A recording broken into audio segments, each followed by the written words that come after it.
Good morning, my name is Lynn Vandervloot. I am with the Emergency Preparedness Department at the Middlesex London Health Unit. Today we're going out for needle recovery. I have needle recovery team members here with me today. I have Brad Keeler, who's the team lead for today, as well as Jim Barrett and Peggy Frew, who are community emergency response volunteers specifically trained in needle recovery. When we're looking, what we first notice is injection paraphernalia such as wrappers, cookers,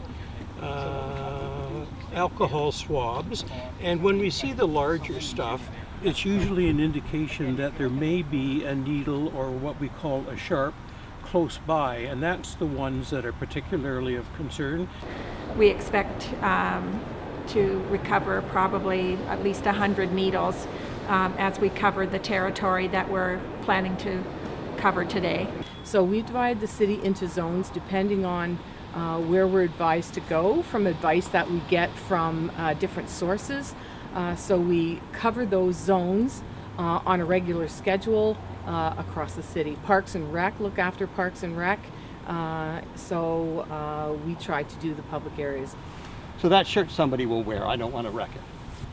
I'm going to check this notebook, but I'm not going to throw it around. I'm just going to put it back down because I don't want to disrespect anybody's stuff.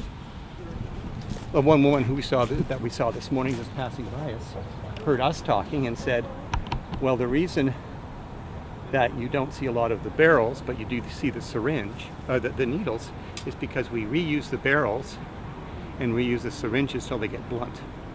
And then we use another needle.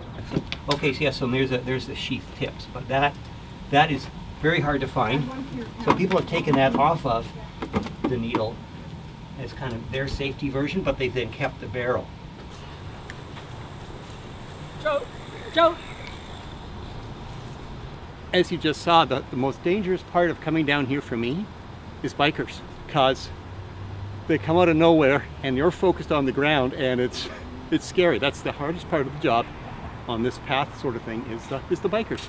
This morning with the team, I've been out for about 2 hours so far, and I've recovered 9 sharps that are safely stored away for disposal right now. And it's really not a typical number I can come up with. Some days I've had as high as 40 and others 2.